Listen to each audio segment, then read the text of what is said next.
June 5th, Friday. In today's Gospel, the large crowd was listening to him with delight. Mark chapter 12, verse 37.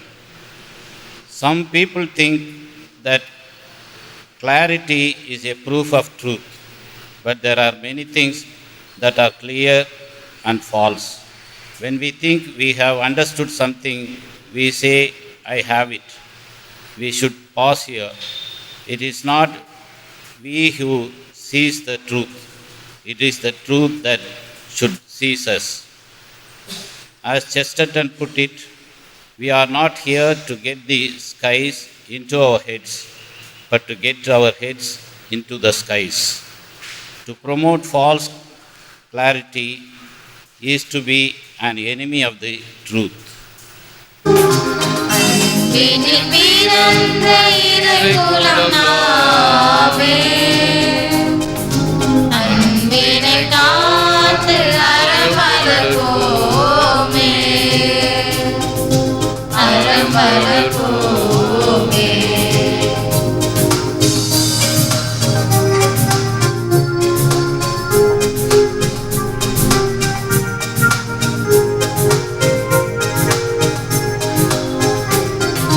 பிறப்பிலும் இயேசு இறப்பிலும் காட்டி பெருமை செய்தாரே புனித பெருந்தை. பிறப்பிலும் இயேசு இறப்பிலும் காட்டி பெருமை செய்தாரே புனித பெருந்தை. பிறந்து நம் வாழ்வின் பயன் பெற வேண்டும், பிறந்த நம் வாழ்வில் பயன் பெற வேண்டும், பிறரையும் நம்மை போல் இணைத்திட வேண்டும். அன்பினில் பிறந்த இறைக்குலம் நாமே, அன்பினை காது அறம் வளர்ப்போமே, அறம் வளர்ப்போமே.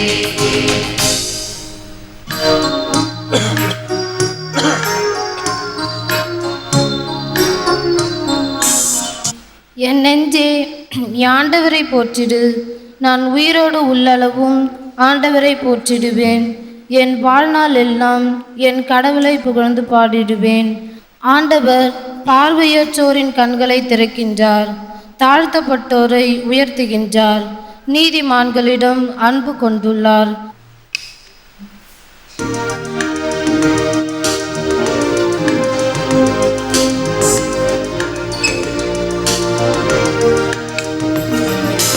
அல்லேலூயா, அல்லேலூயா, அல்லேலூயா, அல்லேலூயா. என் மீது அன்பு கொண்டுள்ளவர் நான் சொல்வதை கடைபிடிப்பார். என் தந்தையும் அவர் மீது அன்பு கொள்வார். நாங்கள் அவரிடம் வந்து அவருடன் குடிகொள்வோம் என்கிறார் ஆண்டவர். அல்லேலூயா. ஆண்டவர் உங்களோடு இருப்பாராக. உம்முடன் இருப்பாராக. புனித மார்க் எழுதிய நற்செய்தியிலிருந்து வாசகம். ஆண்டவரே உமக்கு மகிமை. அக்காலத்தில் இயேசு கோவிலில் கற்பித்துக் கொண்டிருக்கும் போது தாவீதின் மகன் என்று மறைநூல் அறிஞர் கூறுவது எப்படி? தூய ஆவியின் தூண்டுதலால் ஆண்டவரின் தலைவரிடம், நான் பகைவரை உமக்கு அடிபணிய வைக்கும் வரை நீர் என் வலப்பக்கம் வீற்றிரும் என்று உரைத்தார் என தாவீதே கூறியுள்ளார் அல்லவா? தாவீது அவரை தலைவர் என குறிப்பிடுவதால் அவருக்கு மகனாக இருப்பது எப்படி என்று கேட்டார். அப்போது பெரும் திரளான மக்கள் இயேசு கூறியவற்றை மனமுவந்து கேட்டுக்கொண்டிருந்தார்கள். இது கிறிஸ்து வழங்கும் வாழ்வு தரும் நற்செய்தி. கிறிஸ்துவே உமக்கு. A large crowd was listening to him with delight. பெரும் திரளான மக்கள் இயேசு கூறியவற்றை மனமுவந்து கேட்டு கொண்டிருந்தார்கள். இயேசுவில் அன்பார்ந்த சகோதர சகோதரிகளே, அன்பார்ந்த தொலைக்காட்சி விசுவாசிகளே, இயேசுவினுடைய போதனை பலரை ஈர்த்தது. ஏராளமான மக்கள் இருந்த பொழுது அவர் எப்படி பேசியிருக்க வேண்டும்? மிகுந்த சத்தத்துடன் அதை சொல்லியிருக்க வேண்டும். அந்த காலத்தில் மைக் செட் எல்லாம் கிடையாது. சத்தமாக சொன்னால் தான் எல்லாருக்கும் கேட்குற மாதிரி இருக்கும். அதுவும் எங்கே பேசினார்? கடற்கரையில். அலைகள் சத்தம் ஒரு பக்கம் இருக்கும். அதையும் மீறி மக்கள் கேட்க வேண்டும் என்றால் மிகுந்த உரத்த சத்தத்துடன் அவர் நற்செய்தியை அறிவித்திருக்க வேண்டும். எண்ணில்லாத மக்கள் அவருடைய அமுத மொழிகளை கேட்டார்கள், மனமு வந்து கேட்டார்கள். இன்னைக்கு நமக்கு பல வசதிகள் இருக்குது.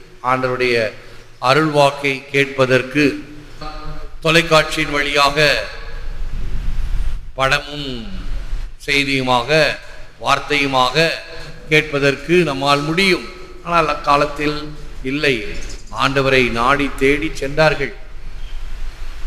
பல வகையான இடர்பாடுகள் மத்தியில ஆண்டவருடைய வார்த்தையை கேட்பதற்கு முனைந்தார்கள். மகிழ்ச்சியோடு கேட்டார்கள். எனவே செஸ்டர்டனுடைய வார்த்தைகள், we are not here to get the skies into our heads, but to get our heads into the skies. விண்ணகத்தை மனதிற்கு கொண்டு வர அல்ல, மனதை விண்ணகத்திற்கு எடுத்து செல்ல. ஏராளமான கருத்துக்கள், லாஃப்டி ஐடியாஸ், கருத்துக்கள், தத்துவங்கள் எல்லாம் நமக்கு கிடைக்கும். ஆனால் அவைகளை பெறுவதற்கு அல்ல, இந்த மண்டைக்குள்ளோ புத்திக்குள்ளோ அவைகளை எல்லாம் போட்டு திணிப்பதற்காக அல்ல. மாறாக நம்முடைய மனங்களை இறைவன் பால் எழுப்ப, இறைவனிடம் செல்ல இவைகள் நமக்கு உதவ வேண்டும். ஆண்டவருடைய வார்த்தை, ஆண்டவருடைய பல தரிசனங்கள், இந்த நற்கருணை ஆண்டவரை நாம் தரிசித்து கொண்டிருக்கிறோம். திருப்பலியிலே பங்கேற்கிறோம். முதல் வாசகம், தியான பாடல், நற்செய்தி, நற்செய்தியினுடைய வாழ்த்தொழி, இந்த மறையுரை, அதன் பிறகு நற்கருணையிலே பங்கேற்றல், பாடல்கள், இப்படி பல வகைகளிலே இறைவன் தன்னை வெளிப்படுத்தி கொண்டிருக்கிறார். இவைகளில் ஏதாவது ஒரு வகையிலே இறைவன் நம்மை தொட வேண்டும். நம்முடைய மனதில் அவைகள் தங்க வேண்டும், உரைக்க வேண்டும். The Messiah was David's son. The Messiah was divine. இயேசு கிறிஸ்து மெசியா என்பது அடுத்த ஒரு கேள்விக்காக அமைகிறது இன்றைய வாசகத்தில். ஏற்கனவே நாம் என்னென்ன கேள்விகளை சந்தித்தோம்? சீசருக்கு வரி கொடுப்பது முறையா? கொடுக்கலாமா? கொடுக்கக்கூடாதா? ஒரு அரசியல் கேள்வி. இயேசு என்ன சொன்னார்? சீசருக்குரியதை சீசருக்கும், கடவுளுக்குரியதை கடவுளுக்கும் கொடு என்று சரியான பதில். இரண்டாவது, உயிர்த்தெழுதல் உண்டா? 7 பேர், 7 பெண்கள், ஒரு பெண் 7 ஆண்களை மணமுடித்தாள் குழந்தை பேற்றுக்காக. கடைசியில் செத்த பிறகு யாருக்கு மனைவி என்று சதுசேயர்கள் இயேசுவை பார்த்து இந்த உயிர்த்தெழுதலை எப்படி விளக்கி சொல்லுகிறார் பார்ப்போம் என்று ஒரு சங்கடமான கேள்வி. அதற்கு ஒரு பதில் கொடுக்கின்றார். நேற்றைய தினத்திலே எது பெரிய சட்டம்? நிறைய சட்டங்கள் இருக்கின்றனவே, எது பெரிய சட்டம்? உன்னை நீ அன்பு செய்வது போல உன் அயலாயும் அன்பு செய். ஸ்கேமா இஸ்ராயல், இஸ்ராயலை கேள். இதைத்தானே படிக்கிறாய் வேதத்தில். இதை விட பெரிய சட்டம் இல்லை என்று ஆண்டவர் இயேசு ஒவ்வொரு கேள்வியாக பதில் சொல்லிய பிறகு, இன்றைக்கு அந்த மெசியா இவர்தானோ? அந்த மெசியா யாராக இருக்க வேண்டும்? தாவீது மகன், தாவீது வம்சத்திலே வந்தவராக இருக்க வேண்டும். ஆகவேதான் இந்த மத்தேயு நற்செய்தி துவக்கத்திலே அந்த ஜீனியாலஜி என்று சொல்லக்கூடிய அந்த முன்னோரினுடைய சரித்திரத்தை அவர்களுக்கு கொடுக்கிறது. யார் யார் வழியாக இந்த சந்ததி தோன்றியது. முதல் 40 சந்ததி, அடுத்த 40 சந்ததி, அப்படியாக தாவீதின் வம்சத்திலே சூசையின் வம்சத்தில் சூசையினுடைய குடும்பத்தில் இயேசு பிறக்கிறார். தாவீதின் மகனே, அந்த குருட்டு பார்வையில்லாத பார்த்திமேயு இந்த வார்த்தைகளை வைத்து ஆண்டவரிடம் அபய குரல் எழுப்புகிறார். தாவீதின் மகனே, என் மீது இரங்கும். அவன் தெரிந்து வைத்திருந்தான் இவர் உண்மையாகவே மெசியா.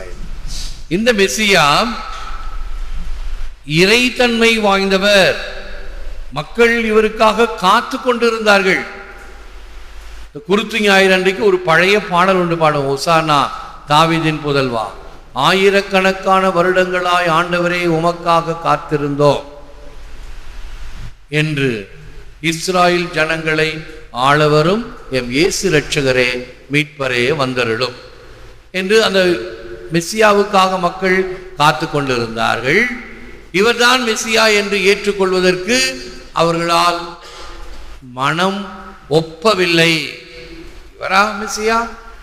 சூசையின் மகனாச்சே, மரியாயின் மகனாயிற்றே, சகோதரர்களால் நமக்கு தெரியுமே, இவர் எப்படி மெசியாவாக இருக்க முடியும்? இன்னொரு வீட்டில் ஒரு காட்சி. அந்த கணவன் ஓடி வரான், வேகமா வீட்டுக்கு வந்து மனைவிட்டு சொல்றான், ஐயையோ ஐயையோன்னு. என்னங்க ஆச்சு? மெசியா வந்துட்டாராம், மெசியா வந்துட்டாராம். சரி, அதுக்கே இப்படி ஒப்பாரி வைக்கிறீங்க? மெசியா வந்துட்டா எல்லாத்தையும் விட்டுட்டு போகணுமே. இப்பதான் நம்ம ஆடு மாடெல்லாம் வளர்த்து ஒரு 20 ஆடு 20 மாடு கொஞ்சம் நலம் புலெல்லாம் வாங்கியிருக்கிறோம். இதெல்லாம் விட்டுட்டு போகணுமே மெசியா வந்தா, என்ன செய்யறது என்று ஒரே சஞ்சலமா இருக்குது. உடனே இந்த அம்மா சொல்றாங்க, ஜாடிக்கேத்த மூடி, இந்த அம்மா என்ன சொல்றாங்க, அட போயா சர்த்தான், நம்ம பார்க்காத ஃபேரவோ மன்னனா, எகிப்திலேருந்து தப்பிச்சுட்டு வந்தோம். நம்ம பார்க்காத நபுகத்நேசர் இந்த மன்னன்களா, எத்தனை தடவை நம்ம எல்லாம் அடிமைகளாக எடுத்துகிட்டு போனாங்க, அவனையும் பார்த்தாச்சு. நம்ம பார்க்காத ஹிட்லரா, ஹிட்லர்கிட்டேருந்து தப்பிச்சாச்சு. இந்த மெஸ்ஸியாகிட்டேருந்து தப்பிச்சுக்கலாம், கவலைப்படாத அப்படின்னு மெஸ்ஸியா வந்தாலும் ஏற்றுக்கொள்ள தயாராக இல்லை.